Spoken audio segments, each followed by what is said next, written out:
Ouais, je suis dans la même tenue que la semaine dernière. Le mois de juillet, il est assez bouqué, donc là, j'ai décidé d'enchaîner les vidéos, histoire de ne pas vous laisser sans contenu pendant mon absence. Alors surtout aujourd'hui, je reviens dans une vidéo qui va vous parler de 5 films qui m'ont fait pleurer à chaudes larmes, ou en tout cas qui m'ont beaucoup ému. Vous avez bien aimé le dernier volet que j'avais fait où je vous parlais des 7 films les plus dérangeants que j'avais vus et que je vous conseillais de voir. Vous m'avez dit Kelly c'est génial, propose-nous davantage de films à regarder, des documentaires, des livres. Donc ça c'est des conseils que j'ai gardés en tête.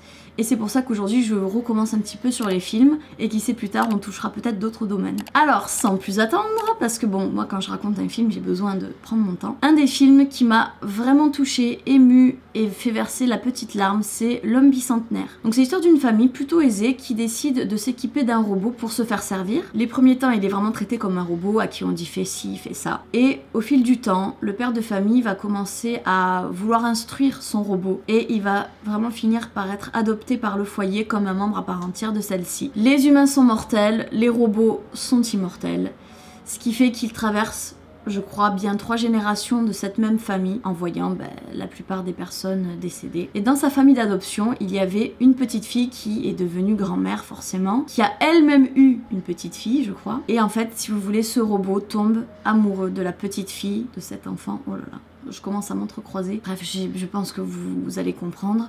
En gros, le robot tombe amoureux d'un humain, d'un descendant de sa famille d'adoption. Sauf que c'est un robot. C'est un robot. Et pour avoir la chance de vivre avec celle qu'il aime, celle qu'il a vraiment voulu désirer, il va absolument tout faire pour devenir un homme et convenir à cette fille à la vie, à la mort. Je viens de vous faire un petit clin d'œil là. Je pense que je vais m'arrêter là à la description parce que sinon je vais trop en dire. Mais ce film, il est bouleversant et puis il vous fait rire à certains moments. Vous savez, il y a l'acteur, comment est-ce qu'il s'appelle déjà, de Jumanji, Robin Williams.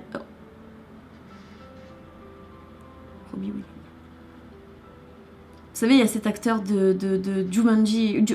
ah mince, Robin Williams. Voilà, j'ai réussi. Et c'est un très bon acteur qui fait en général d'assez bons films.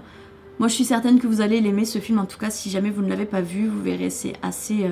c'est un film pour tout public en fait. Ensuite, le second film qui m'a profondément touchée, et surtout en tant que maman, je pense que c'est un film qui pourra pas nous laisser insensibles, c'est un film qui s'appelle Au plus profond de l'océan. Donc c'est un couple assez épanoui, voilà, qui ont 2 enfants, ils viennent tout juste d'avoir un bébé, et voilà, c'est un petit peu la famille idéale, en tout cas en apparence. Un beau jour, les parents se rendent, ou la mère toute seule, je ne sais plus, oh là là. Parce que là je vous raconte vraiment les films de mémoire, hein. J'ai pas travaillé les synopsis avant, donc on va faire avec. La maman ou la famille se rend à un événement assez festif, je sais plus trop quelle occasion c'est, et la maman est occupée avec le bébé, et elle avait son petit garçon également, je crois que le petit garçon était un peu agaçant, parce qu'il demandait de l'attention, enfin je sais plus. En une fraction de seconde, sur un moment d'inattention, le petit garçon a disparu. Donc forcément la mère, complètement paniquée, elle se met à chercher dans tous les sens.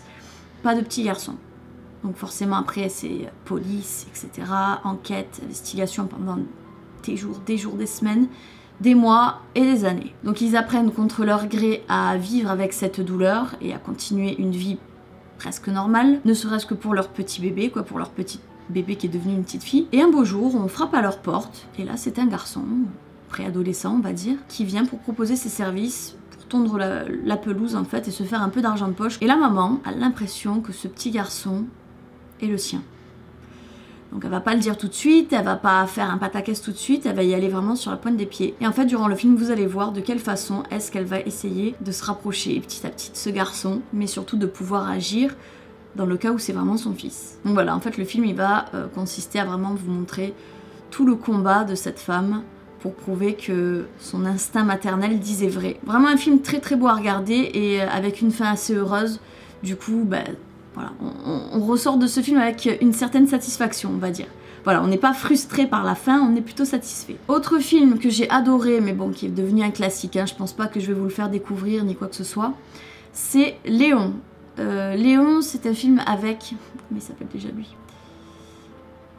J'ai oublié son nom. Donc c'est l'histoire d'un tueur à gages qui est analphabète et plutôt solitaire. Il vit dans un appartement situé dans un quartier un peu sensible, une vie tout à fait modeste. Et un jour, dans son immeuble, il y a des malfrats qui assassinent toute une famille, excepté une petite fille. Cette petite fille quand elle réalise que toute sa famille a été exécutée, elle décide d'aller se réfugier chez la seule personne qu'elle connaît de vue et en qui elle a un minimum confiance, c'est-à-dire ce tueur à gages. Elle ne sait pas qu'il est tueur à gages. Alors lui, au départ, il a vachement hésité à lui venir en aide parce que bon, il a une vie assez particulière et puis il voulait pas s'en mêler dans des histoires comme ça, les enfants, enfin comme je vous ai expliqué, il est assez introverti, assez solitaire. Mais finalement, c'est un individu qui a un cœur et il finit par l'accueillir chez lui. Et ce qui est beau dans ce film, en fait, c'est l'échange qu'il y a tout le long du film entre la petite fille et le tueur à gages.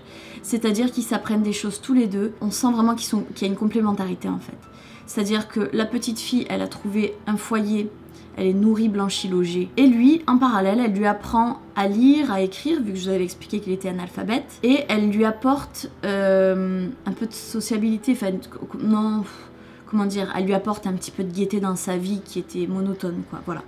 Et c'est là où le duo est beau à voir et intéressant. On se dit, mais c'est pas possible, une enfant, un homme, un tueur à gages, une enfant innocente, c'est particulier, mais en fait ça marche super bien. Et la petite fille dit qu'elle a envie de venger sa famille, elle a vraiment envie de massacrer la personne qui a fait ça à sa famille. Et comme lui il est tueur à gages, il va lui apprendre à manier les armes et tout ça. La fin de ce film, elle est bouleversante, elle vous fout un nœud dans le ventre. Moi ça m'a beaucoup fait pleurer, mais c'est vraiment un film qui est super bien construit, super bien fait. Je crois que c'est Luc Besson qui l'a fait, donc c'est dire. Ça c'est vraiment un film que je vous invite à voir si jamais vous êtes passé à côté de ce classique. Après, autre film, je suis pas trop dans la nouveauté je trouve, hein. C'est vrai que je vous ramène souvent enfin, quasiment tout ce que je viens de vous citer, ce sont des vieux films. Le prochain film donc, c'est La vie est belle, avec... Putain mais c'est pas possible, pourquoi je me rappelle pas? Benigni. Roberto Benigni. Donc c'est l'histoire d'une famille juive, plutôt heureuse, mais dans la période où Hitler était en plein règne. Et cette famille se fait capturer pour être envoyée en camp de concentration. Donc la famille elle est composée d'un papa, d'une maman et d'un tout petit garçon. Et pour protéger son enfant, le papa il a eu l'idée en fait de lui faire croire que toute la guerre et tout ce camp de concentration c'était qu'un jeu. Voilà. Qu'on était en train de jouer, que c'était une grande partie et c'était une façon pour lui voilà, de distraire son fils pour pas qu'il ressente de peur, d'angoisse et qu'il continue de sourire surtout. C'est affreusement triste parce que on voit que le papa lui il est inquiet, il absorbe, il endosse en fait toute la responsabilité, la peur, ouais il endosse tout en fait par amour pour son fils. Il sait que l'issue des camps de concentration est fatale donc je sais pas comment vous expliquer. Il fait un travail fou sur lui-même pour essayer encore de rire, de sourire tout en connaissant cette issue dramatique qui lui pend au nez. C'est vraiment un film qui va vous faire pleurer de rire, pleurer de joie et pleurer de tristesse à la fois. La fin c'est triste et heureux, je peux pas vous en dire davantage. C'est tellement un beau film, c'est tellement un beau film que je me donne presque envie d'aller tout de suite à la télé et de le revoir. Tellement que là, le fait d'en parler, c'est un beau film. Et enfin, le dernier film, cinquième et ultime, que j'ai à vous parler, qui m'a énormément ému, c'est vraiment un des plus vieux films de ma playlist, et je pense que celui-ci, je vais peut-être vous le faire découvrir, je sais pas. C'est Elephant Man. C'est l'histoire d'un homme qui a réellement existé, c'est tiré d'une histoire vraie, c'est comme au plus profond de l'océan, je sais pas, j'ai dû oublier de le mentionner, mais c'est une histoire tirée de faits réels, enfin même tirée d'une histoire vraie tout court. C'est vraiment quelque chose qui est arrivé, Elephant Man pareil. Et c'est surtout pour ça que c'est très triste. Donc c'est un homme qui est atteint de diverses malformations qui font de lui un phénomène de foire mais au sens propre du terme, c'est-à-dire qu'il est vraiment maintenu en cage, traité comme un moins que rien. Un jour, il y a un médecin qui prétexte auprès de son propriétaire, parce que oui, il a un propriétaire en plus, il prétexte de vouloir faire des études, voilà, pour étudier le cas de John Merrick. C'est comme ça qu'il s'appelle Elephant Man. Le propriétaire, je sais plus exactement si il était d'accord ou pas d'accord, mais bon, en gros, il va y avoir chamaillerie entre le propriétaire et le médecin, ils vont vouloir se chamailler la possession de Elephant Man. Il va faire des tentatives de fuite, mais à chaque fois il se fera rattraper, ramener, vraiment comme une bête, comme une furieuse bête en liberté quoi. Et à force de voir que tout le monde le voit comme un monstre et non pas comme un humain, il va prendre une décision radicale qui moi me bouleverse. Parce que c'est injuste. C'est une décision injuste. Voilà. Ce film, franchement, voilà, rien que d'en parler, je me sens mal parce que ça fait de la peine. Alors c'est vrai qu'il n'est pas super agréable à regarder si vous aimez pas vraiment les films en noir et blanc et compagnie, mais c'est un film qui est dans son jus. Dites-vous que c'est un film qui est tiré d'une histoire vraie, ça devrait vous motiver à le regarder jusqu'au bout. C'est terrible, les humains sont terribles. Ouais, je pense que c'est ça en fait qui est le plus choquant et le plus dérangeant dans ce film.